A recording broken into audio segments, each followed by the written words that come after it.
সম্পাদক পর্যায়ে বৈঠকে বসতে মির্জা ফখরুলকে আহ্বান জানালেন প্রধানমন্ত্রী। সেনাকুঞ্জের অনুষ্ঠানে জানালেন চিফ হুইপ। আলোচনার কথা তিনি নিজেই বলেছেন যে আপনারা আলোচনায় আসুন, বসুন। সরকার উদ্যোগ নিলেই সাড়া দেবে বিএনপি। সরকার আলোচনার জন্য ডাকলে এবং উদ্যোগ নিলেই আমরা সাড়া দেব।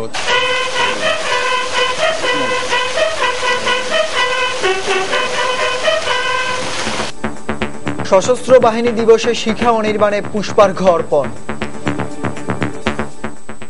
দেখছিলেন প্রধান শিরোনাম। মধ্যরাতের সময়ের সঙ্গে আছি আমি শান্ত বিশ্বাস এবং আমি আরিফুর রহমান। আমার চুলের জন্য নো অ্যামোনিয়া, নো পেরক্সাইড, শুধু ন্যাচারাল ভাসমন। এবারে অন্যান্য শীর্ষ সংবাদ। 21 মন্ত্রী ও 7 প্রতিমন্ত্রীর দপ্তর বন্টন করে 28 সদস্যের নির্বাচনকালীন মন্ত্রিসভার গ্যাজেট প্রকাশ। বাদ পড়লেন মহিউদ্দিন খান আলমগীর, দীপু মনি সহ অনেকে। সভা সমাবেশ আর খুতবায় অপপ্রচার রোধে গঠিত হল জাতীয় খতিব কাউন্সিল। আলেমদের এক কাতারে আনার পরিকল্পনা। সারা দেশে চলছে 24 ঘন্টার দূরপাল্লার পরিবহন ধর্মঘট। বাস যাত্রীদের চরম দুর্ভোগ। হত্যার প্রতিবাদে ধর্মঘট ডেকেও পার পেলেন না সংগঠনের সভাপতি। খায়রুল খুনের পরিকল্পনাকারী হিসেবে গ্রেফতার হলেন 4 সহযোগী। এবং জনসংহতির 2 নেতা সহ 3 জনকে গুলি করে হত্যার জের ধরে পাহাড়ে আবারও অসন্তোষ। প্রতিবাদ এ বিক্ষোভ, রাঙ্গামাটির বাঘাইছড়ি উত্তাল।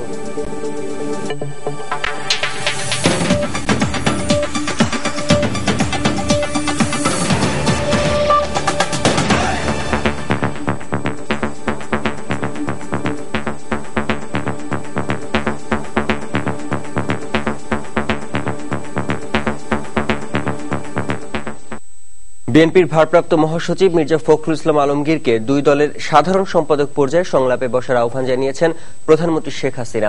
সশস্ত্র বাহিনী দিবস উপলক্ষে বৃহস্পতিবার বিকেলে সেনাকুঞ্জে আয়োজিত সংবর্ধনা অনুষ্ঠানে কুশল বিনিময়ের সময় প্রধানমন্ত্রী এই আহ্বান জানিয়েছেন। এর আগে দিবসের অনুষ্ঠানে দেয়া বক্তব্যে শেখ হাসিনা বলেন, তার সরকারের সময় নিজেদের স্বার্থে কখনোই সশস্ত্র বাহিনীকে ব্যবহার করা হয়নি। এ সময় বাহিনীকে দক্ষ, শক্তিশালী এবং আধুনিক করার জন্য যা যা দরকার সব করতে তার সরকার দৃঢ় প্রতিজ্ঞ বলে উল্লেখ করেন শেখ হাসিনা। জাতীয় সঙ্গীতের মধ্য দিয়ে শুরু হয় সেনাকুঞ্জে সশস্ত্র বাহিনী দিবসের সংবর্ধনা অনুষ্ঠান। প্রধানমন্ত্রী শেখ হাসিনা এই অনুষ্ঠানে দেয়া ভাষণে সশস্ত্র বাহিনীর কল্যাণে তার সরকারের নেয়া নানা পদক্ষেপ তুলে ধরেন। একটি যুগোপযোগী ও দক্ষ বাহিনী হিসেবে গড়ে তুলতে দৃঢ় প্রতিজ্ঞা ব্যক্ত করেন শেখ হাসিনা। আমরা সশস্ত্র বাহিনীকে কখনো নিজেদের স্বার্থে ব্যবহার করিনি, বরং আমরা আমাদের সশস্ত্র বাহিনীকে একটি দক্ষ, শক্তিশালী ও আধুনিক বাহিনী হিসেবে গড়ে তুলতে যা যা দরকার তা সব করতে দৃঢ় প্রত্যয়। মুক্তিযুদ্ধের চেতনায় ভাষ্য সশস্ত্র বাহিনী আমাদের জাতীয় অহংকার। আমি তাদের উত্তরোত্তর সমৃদ্ধি কামনা করি। একটি কথা স্পষ্টভাবে বলতে চাই, সশস্ত্র বাহিনীর যে অভূতপূর্ব উন্নয়ন আধুনিকায়ন তা আমাদের আওয়ামী লীগ সরকারের আমলেই করা হয়েছে। বক্তব্য শেষে আগত অতিথিদের সাথে কুশল বিনিময় করেন প্রধানমন্ত্রী। অনুষ্ঠানে যোগ দেয়া বিএনপির ভারপ্রাপ্ত মহাসচিবের সাথে এ সময় বেশ কিছুক্ষণ আলাপ করেন শেখ হাসিনা। প্রধানমন্ত্রী বিরোধী দলীয় নেতাকে মহাসচিব পর্যায়ে আলোচনার কথা বলেছেন বলে জানান চিফ হুইপ আব্দুস শহীদ। আলোচনার কথা তিনি নিজেই বলেছেন যে আপনারা আলোচনায় আসুন, বসুন। সবসময় আমরা সুষ্ঠু নির্বাচন এবং নিরপেক্ষ নির্বাচন করার জন্য আমরা আমাদের রাজনৈতিক অঙ্গীকার রয়েছে।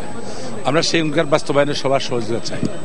সেই আলোকেই তিনি বিরোধী দলের বিএনপির ভারপ্রাপ্ত সম্পাদক জনাব আলমগীর সাহেবকে তিনি অনুরোধ করেছেন। আর মির্জা ফখরুল বলেন, প্রধানমন্ত্রীর সাথে তার কুশল বিনিময় হয়েছে। আলোচনার প্রসঙ্গে তিনি বলেন, সরকার আলোচনার ডাক দিলে তাতে সাড়া দেবে বিএনপি। সরকার আলোচনার জন্য ডাকলে এবং উদ্যোগ নিলেই আমরা সাড়া দেব। Thank you.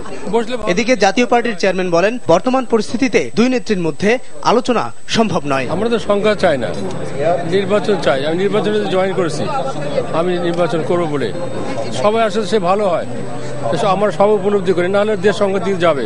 এখন 2 নেত্রী বসতে পারবেন না, তো 2 সাধারণ সম্পাদক বসলে গেলে আলোচনার মাধ্যমে ওরা রিপোর্ট করবেন কি হয়েছে। সশস্ত্র বাহিনীর দিবসের অনুষ্ঠানে মন্ত্রিসভার সদস্য, শীর্ষ রাজনীতিক, 3 বাহিনীর প্রধান, শীর্ষ কর্মকর্তা ও তাদের পরিবারবর্গ, প্রশাসনের ঊর্ধ্বতন কর্মকর্তা সহ বিভিন্ন দেশের কূটনীতিকরা উপস্থিত ছিলেন। গত বছর সশস্ত্র বাহিনীর অনুষ্ঠানে যোগ দিলেও এবার যাননি বিরোধী দলীয় নেতা বেগম খালেদা জিয়া। আবুল কালাম আজাদ, সময় সংবাদ, ঢাকা।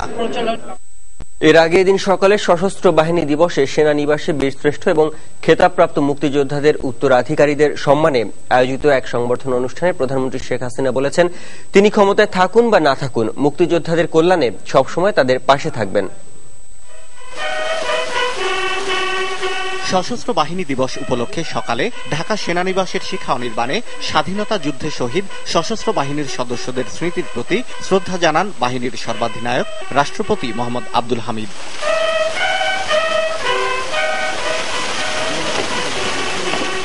এরপর পরই প্রধানমন্ত্রী শেখ হাসিনা পুষ্পস্তবক অর্পণ করেন শহীদদের স্মৃতিতে। তিন বাহিনীর প্রধানও পুষ্পস্তবক অর্পণ করেন শিখা অনির্বাণে। জানানো হয় সশস্ত্র সালাম। সশস্ত্র বাহিনী বিভাগে বীরশ্রেষ্ঠ এবং খেতাবপ্রাপ্ত মুক্তিযোদ্ধাদের উত্তরাধিকারীদের সম্মানে আয়োজন করা হয় সংবর্ধনা অনুষ্ঠানের, যেখানে উত্তরাধিকারীদের হাতে উপহার সামগ্রী তুলে দেন প্রধানমন্ত্রী।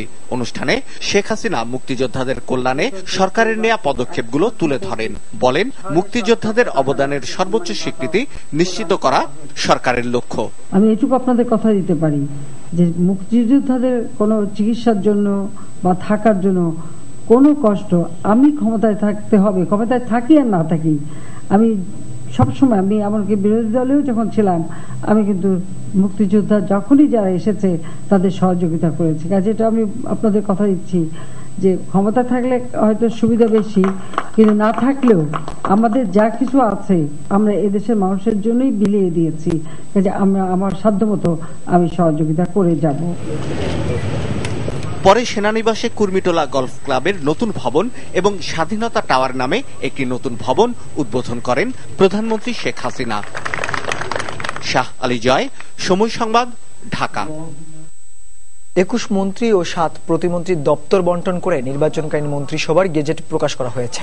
বৃহস্পতিবার বিকেলে এই গেজেট প্রকাশ করা হয়। এর আগে মন্ত্রিসভার 16 জন ও মন্ত্রী এবং 14 জন প্রতিমন্ত্রী পদত্যাগপত্র গ্রহণ করা হয়। দশম জাতীয় সংসদের নির্বাচনকালীন সর্বদলীয় সরকার গঠনের লক্ষ্যে প্রধানমন্ত্রীর আহ্বানে গত 11 নভেম্বর মন্ত্রিসভার সদস্যরা প্রধানমন্ত্রীর কাছে তাদের পদত্যাগপত্র তুলে দেন। এরপর গত সোমবার নির্বাচনকালীন মন্ত্রিসভার সদস্য হিসেবে আওয়ামী লীগ সহ বিভিন্ন রাজনৈতিক দল থেকে 6 জন মন্ত্রী ও 2 জন প্রতিমন্ত্রী শপথ নেন। এরপর কদিন ধরে নানা জল্পনা কল্পনা শেষে সপ্তাহের শেষ দিন বৃহস্পতিবার নির্বাচনকালীন সরকারের মন্ত্রীদের দপ্তর বন্টনের গেজেট প্রকাশ করা হয়। মন্ত্রিপরিষদ বিভাগ থেকে প্রকাশিত এই মন্ত্রিসভায় প্রধানমন্ত্রী শেখ হাসিনার হাতে মন্ত্রিপরিষদ ও সশস্ত্র বাহিনী বিভাগের পাশাপাশি জনপ্রশাসন ও প্রতিরক্ষা মন্ত্রণালয় রেখে বাকি মন্ত্রণালয় 21 মন্ত্রী ও 7 প্রতিমন্ত্রীর মধ্যে বন্টন করা হয়। নতুন মন্ত্রিসভায় আবুল মাল আব্দুল মুহিতকে অর্থ, আমির হোসেন আমুকে ভূমি ও দুর্যোগ ব্যবস্থাপনা, তোফায়েল আহমেদকে শিল্প, মতিয়া চৌধুরীকে কৃষি ও মৎস্য, আব্দুল লতিফ সিদ্দিকীকে বস্ত্র ও পাট এবং বিজ্ঞান ও প্রযুক্তি, একে খন্দকারকে পরিকল্পনা, সৈয়দ আশরাফুল ইসলামকে স্থানীয় সরকার, রাশেদ খান মেননকে ডাক ও টেলিযোগাযোগ, রওশন এরশাদকে স্বাস্থ্য ও পরিবার কল্যাণ, ইঞ্জিনিয়ার খন্দকার মোশাররফ হোসেনকে শ্রম ও প্রবাসী কল্যাণ, ওবায়দুল কাদেরকে যোগাযোগ, রমেশ চন্দ্র সেনকে খাদ্য, জিএম কাদেরকে বাণিজ্য, হাসানুল হক ইনুকে তথ্য ও সংস্কৃতি, রুহুল আমিন হাওলাদারকে বেসামরিক বিমান ও পর্যটন, ব্যারিস্টার আনিসুল ইসলাম মাহমুদকে পানি সম্পদ, নুরুল ইসলাম নাহিদকে শিক্ষা এবং প্রাথমিক ও গণশিক্ষা, শাহজাহান খানকে নৌপরিবহন ও মুক্তিযুদ্ধ বিষয়ক, ডক্টর হাসান মাহমুদকে বন পরিবেশ, আবুল হাসান মাহমুদ আলীকে পররাষ্ট্র এবং মোহাম্মদ মুজিবুল হককে রেলপথ ও ধর্ম মন্ত্রণালয়ের দায়িত্ব দেওয়া হয়েছে। এছাড়া প্রতিমন্ত্রী হিসেবে কামরুল ইসলামকে আইন বিচার ও সংসদ বিষয়ক, শামসুল হক টুকুকে স্বরাষ্ট্র, সালমা ইসলামকে মহিলা ও শিশু বিষয়ক, প্রমোদ মানকিনকে সমাজ কল্যাণ, মুন্নুজান সুফিয়ানকে শ্রম ও কর্মসংস্থান, মুজিবুল হক চুন্নুকে যুব ও ক্রীড়া এবং দীপঙ্কর তালুকদারকে পার্বত্য চট্টগ্রাম বিষয়ক মন্ত্রণালয়ের দায়িত্ব দেওয়া হয়েছে। এছাড়া ব্যারিস্টার শফিক আহমদ ও দিলীপ বড়ুয়াকে মন্ত্রীর পদমর্যাদায় প্রধানমন্ত্রীর উপদেষ্টা নিয়োগ দেওয়া হয়। এদিকে স্বরাষ্ট্রমন্ত্রী মহিউদ্দিন খান আলমগীর ও পররাষ্ট্রমন্ত্রী ডাক্তার দীপুমণি সহ 16 মন্ত্রী ও 14 প্রতিমন্ত্রীর পদত্যাগপত্র রাষ্ট্রপতি গ্রহণ করায় নির্বাচনকালীন মন্ত্রিসভা থেকে বাদ পড়লেন এসব মন্ত্রীরা। প্রসূন আশিস, সময় সংবাদ, ঢাকা। সভা সমাবেশের পাশাপাশি মসজিদের খুতবায় অপব্যাখ্যামূলক প্রচার রোধে গঠন করা হয়েছে জাতীয় খতিব কাউন্সিল। এর মধ্য দিয়ে দেশের আলেমদের এক কাতারে আনার চেষ্টা চালাচ্ছে সরকার। শুরুতে এই কাউন্সিলের আহ্বায়ক কমিটি গঠন করা হলেও পরবর্তীতে পূর্ণাঙ্গ কমিটি এবং সুনির্দিষ্ট নীতিমালা করা হবে। বিস্তারিত জানাচ্ছেন কমল দেব। কিছু স্বার্থান্বেষী মহল শুক্রবার জুম্মার নামাজের খুতবায় ধর্মের অপব্যাখ্যা প্রচার করে বলে অভিযোগ দীর্ঘদিনের। সে সাথে রয়েছে বিভিন্ন সভা সমাবেশে নিজেদের মতো করে ধর্মের ব্যাখ্যা দেওয়া। এর ফলে সৃষ্টি হয় নানা সংঘাত। আসলে খতিবদের খুতবা দানের ক্ষেত্রে সুনির্দিষ্ট কোনো নীতিমালা না থাকার কারণে যার যা ইচ্ছা মতে জুমার দিন খুতবা দিয়ে থাকে, ফলে ইসলাম যে শান্তির ধর্ম, সে শান্তি প্রতিষ্ঠার বিপরীতে মুসলমানদের মধ্যে অনৈক্য সৃষ্টি হয়। কোনো কোনো জায়গায় ইসলাম এবং সন্ত্রাসকে একাকার করে ফেলা হচ্ছে। এক্ষেত্রে কিছু মানুষের ব্যাখ্যাও দায়ী, ওরা কোরআন হাদিসকে সঠিকভাবে উপস্থাপন না করে ভিন্ন খাতে উপস্থাপন করে। এই অবস্থায় জাতীয় খতিব কাউন্সিল গঠনের সিদ্ধান্ত নেয় সরকার। সম্প্রতি ঢাকায় অনুষ্ঠিত প্রধানমন্ত্রীর সাথে ইমামদের বৈঠকে এই সিদ্ধান্ত চূড়ান্ত হয়েছে বলে জানান কমিটির আহ্বায়ক। আল্লাহ যদি বাস্তবায়ন করায় তাহলে এটা দেশের জন্য, জাতির জন্য বহু বড় একটা বিরাট কাজ হবে। এই কমিটি পূর্ণাঙ্গভাবে কাজ শুরু করলে ইসলামের অপব্যাখ্যা অনেকাংশে কমে আসবে বলে মনে করেন এই শীর্ষ আলেম। লক্ষ লক্ষ ইমাম এবং খতিব আছেন, তারা কিন্তু বিচ্ছিন্নভাবে আপন আপন এলাকায় আছেন, কারোর সাথে কারোর কোনো যোগাযোগ নাই। কিন্তু তারা যদি একটা প্ল্যাটফর্মে এসে যায়, ধর্মীয় ব্যক্তি হিসাবে সমাজে যদি কাজ করেন, তাহলে ইসলামের নামে যে হানাহানি, বিভিন্ন ধরনের কালিমা লিপ্তেছে, এগুলোর থেকে আমরা ইসলাম ধর্ম এবং মুসলমান এই নিষ্কৃতি পাবে। ঢাকার বাইতুল মোকাররম ও চট্টগ্রামের জমিয়তুল ফালাহ জাতীয় মসজিদ সহ দেশের ছোট বড় অন্তত 4 লাখ মসজিদ রয়েছে। কমল দে, সময় সংবাদ, চট্টগ্রাম। শ্রমিক ফেডারেশনের এক নেতাকে গ্রেফতারের প্রতিবাদে সারা দেশে চলছে 24 ঘন্টার দূরপাল্লার পরিবহন ধর্মঘট। বৃহস্পতিবার ভোর 6টা থেকে শুরু হওয়া এই ধর্মঘট চলবে শুক্রবার ভোর 6টা পর্যন্ত। আর এতে দিনভর চরম দুর্ভোগের শিকার হয়েছেন বাস যাত্রীরা।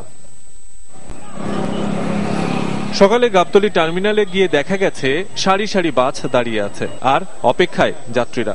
ধর্মঘটের বিষয়ে না জেনে বাস স্ট্যান্ডে আসায় এভাবেই বিপাকে পড়েন অনেকে।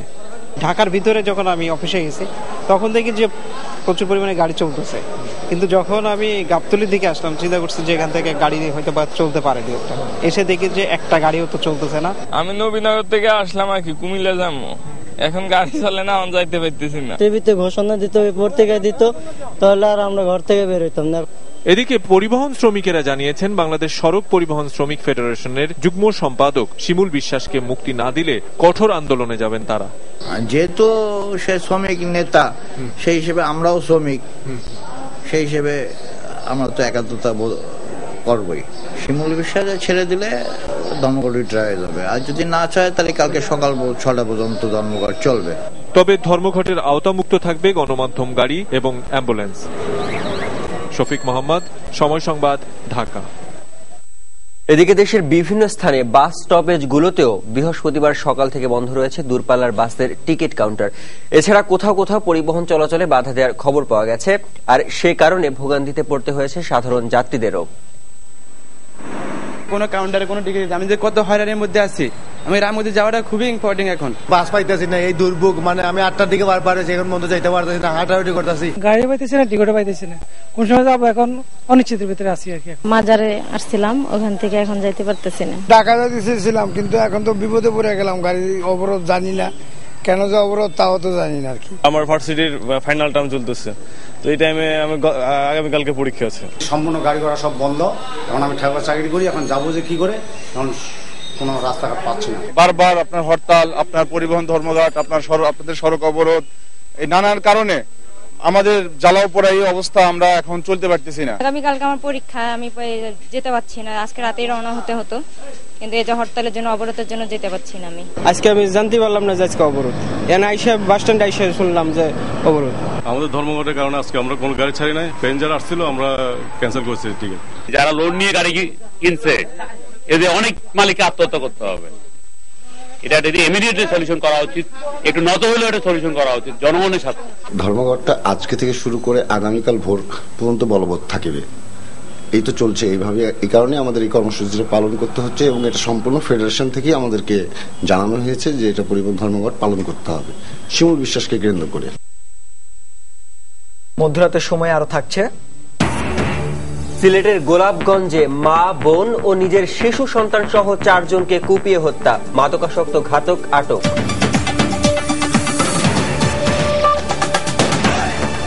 ননস্টিকি প্যারাশুট বেলি ফুল লাইট, যা চুলকে করে আরো আকর্ষণীয়।